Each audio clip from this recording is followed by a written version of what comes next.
knowledge in a formal sense.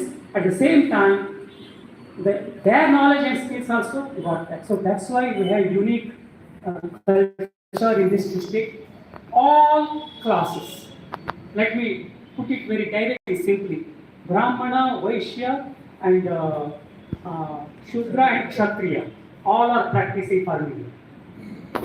It is not black and white classification that Brahmin teaches in school and Kshatriya does war. This is very simplified version of history. Here in Uttar Kannada, morning a farmer, by the noon he may have to have Kshatriya, in the afternoon he may have to be a Vaishya, and maybe sometime after going back home he may have to be a Shudra for doing some household works. This is happening, this is still happening, and that's why all these are such a skillful. I mean, you find literally thousands of utensils which are done and crafted by the people of this district, different communities. Some are skilled in cane material, some are blacksmith, some are maybe carving, doing systems out of rocks, and so on and so forth. Next. Yeah, these are the different skill sets. Yeah, next. And the traditional practices. Irrigation came here. Irrigation, the very concept of modern irrigation is only 30 years old, 3 decades old. And here in Uttar Kannada, we don't have any formal irrigation system. Farmer depends on rain and his own irrigation system based upon the rivers and ponds and so on. But he has a very unique ideas of how to conserve water, which has given by the God, and how to retain it for a longer period of time, maybe in the fag of the summer or in the drought, and how to. This year we had a severe drought. Remember, this year we had a very severe drought, but still many farmers could save the farm, save the orchards because of that traditional wisdom techniques. Next, please. Yeah, these are some of the traditional storage methods, traditional manuring method, traditional seed storage, seed treatment method, and so on. Next.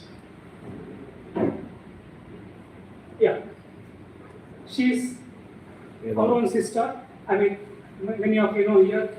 She's a member of our school body. I work with a school called Shri Ketana School, and our chairman Raghunandan is here. And she's also one of the body members. Why I took her photograph is because she's a modern lady, but she has unique skill of cow rearing. She runs a very good dairy, which could be model for entire country. And of course, she is recognized by many agriculture university and so on. This Malnad Gidda variety is highly disease resistant. No injection, no vaccine, nothing is needed for rearing this. And it has unique, over 10,000 years history, because it is co-evolved with the ecology of this district. So that's why all of us, those who are sitting seniors here, have grown up with the milk of Malnad Gidda. And government says they should be, in Bangalore, if you go to the veterinary universities, and they have put a big photos on their walls. No cow is there in no use. But here in Uttar Kannada, people are rearing those cattle not because they are economically profitable, because they are heritage. Because we worship the cows. For Diwali, we need cow, we need cow dung, cow urine, cow's milk. So this why I am telling this is most of our modern crop plants and modern pet animals have lost because people only opted for the hybrid plants, only hybrid cats, hybrid chicken. Everything is hybrid. So this mad race of hybrids, and people are still trying to conserve a very good rare species, which has a unique strength. Next.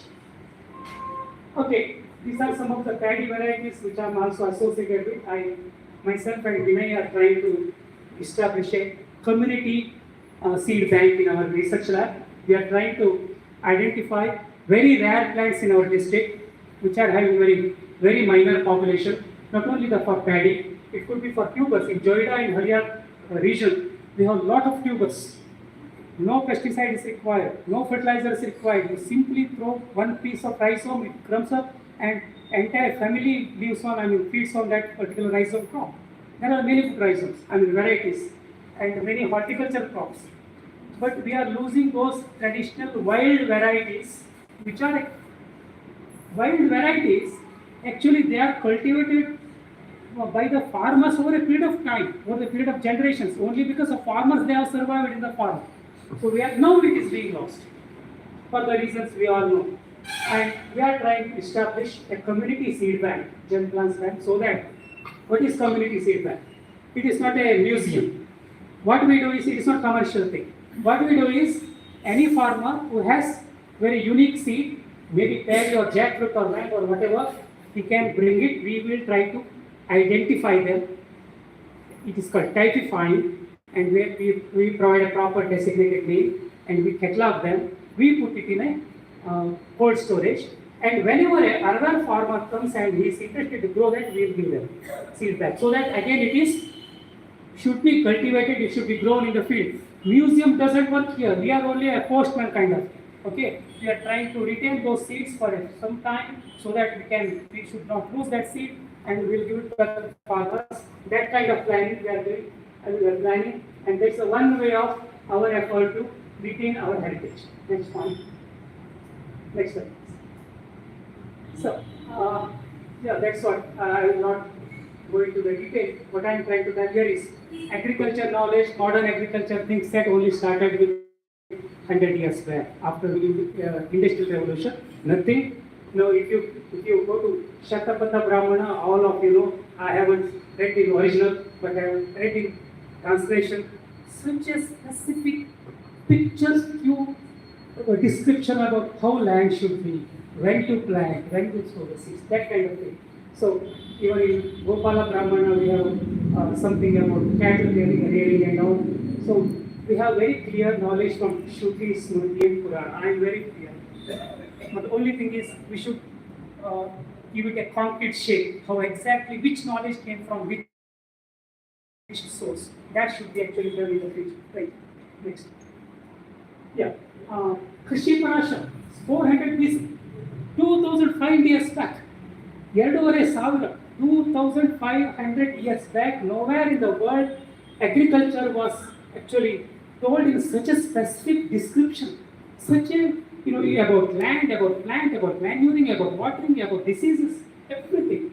Krishi and Kautilya's Arthashastra, it talks about economy part of the agriculture, and Amarkosha, it has got many wisdom actually. Amarkosha is about actually wisdom, collective wisdom of that era, right? Okay, next. And medieval times, Varahamira's grandson, almost 1500 years back, and Nagendra Bhattji is here. I think he recites all Varahamira without looking even. Or I think he's a living Varahamira in a sense, right? It has such a specific and unique references on plant selection, disease management, harvesting, etc. When to sow the seed, when to harvest the plant, what is the relation between nakshatra and plant and people and nature and so on. So, Surapala Sriksha is 1000 years back. More than 170 plants. Very clear description. Okay, so we have a long, rich traditional, rich knowledge resource. Next, please. Yeah.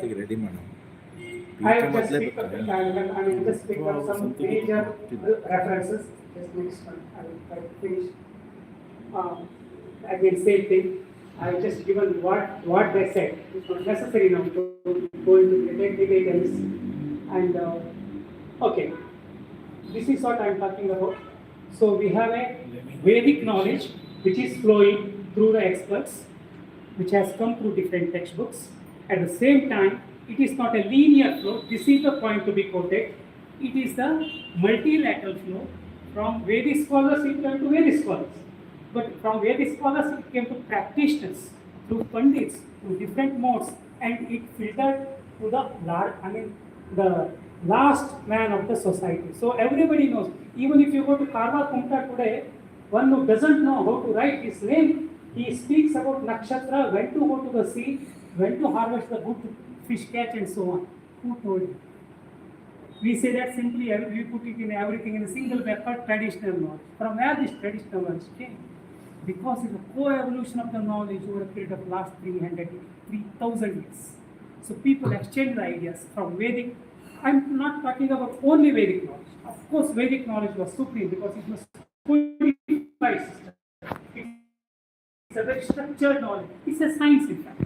But from time to time, the science started to update its ideas by taking the inputs from the society. It's validated over a period of time. So that's why we have a very vibrant knowledge society here in Uttar Kannada. In the context of agriculture, I'm talking about. So the different communities are there.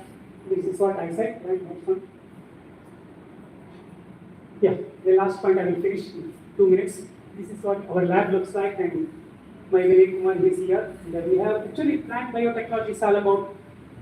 We do 3 kinds of things. One is trying to Jane Bhaji. Jane Bhaji knows it. We have been in STL called Vijay. We tried to establish a medicinal plant study center, which was of unique in nature in Karnataka, because it used to be studied only in Ayurveda college. We try to bring those knowledge to a degree system, and we established a lab. It is called how the for example, if you say Amrita Bali, what is it chemically? What is it botanically? What is it in terms of Ayurveda? What is it in terms of modern pharmacy? We try to correlate all the knowledge to make a medicinal plant knowledge vibrant and contemporary. And after coming back from Ujjain, I joined Vinay Kumar, and we have tried to propagate the rare plants to plant tissue culture.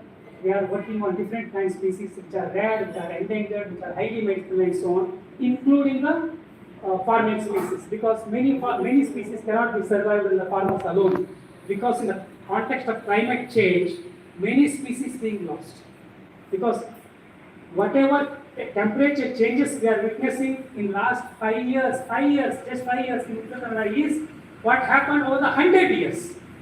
So what happened in 20th century over a period of 100 years is happening only in 5 years in 21st century. That much of change. How can a plant can survive? I mean, with such a rapid change and so on. So that's why we need some intervention from scientific community.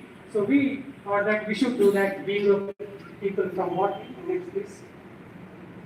And this is the one plant which is very traditional plant. It's called Chitramula. It is reference to an earlier text as good as Atharva Veda, not Atharva Veda, Krishi Parashara. I mean almost 2,005 years, 2,500 years. But today it is being used in a modern science as an anti-inflammatory. Most of the ointment, move kind of plant we have this plant extract, and we are working on that. And so these are the kind of work we are doing. Next, please close again. So message is very simple, very simple. I will just finish it in 3 lines. Uttar Kannada is the living heritage of agriculture traditions, along with all other adjectives what Professor Kotemani Ramchandra Bhatt said. Number 1, different communities are there, different knowledge is there, different skills are there. Knowledge might have come from Vedic school, or classifying Vedic and non-Vedic is a very actually stupid classification, often which is done by the current social or social, or more specifically the leftist school of thought. Often they classify it in black and white classification. That is not true actually. Knowledge always has crisscrossed here. Degradation is always happening. Co-evolution is always happening. So what we need today from you all scholars, Sanskrita scholars, because even I also know what we need is, if you from the students from SVS or any other universities or Chanakya University, maybe M.K. Ramesh they come here, or any other students, or Vinayak Bhaji is there here. Many cultural practices are there in our tradition, farming tradition. I'm just restricting myself to farming, which have very specific rules and methodologies, but we don't know the source. We don't know the source. So if we make anthropological studies, different communities, different lifestyles and so on, we can trace it back to the original source. That should be done by, it should be, it's a multidisciplinary work, should be done by scientists and sociologists and anthropologists and of course Sanskrit scholars. So if we do that, cultural practices can be properly explained with due reference either from classical text or from the oral tradition or from the skill traditions of our working community, or maybe fishermen, maybe our minority tribal or city tribal or whatever. So collectively, Uttara Kannada can become an epicenter of Bharatiya knowledge system, and I fully endorse what sentiment said by Professor Kotemani Ramchandra Bhatti in the opening remarks. We should do something, and the younger community here, the younger generation should come forward, and I hope and wish the people like Vinay will be increased over the period of time. Thank you all.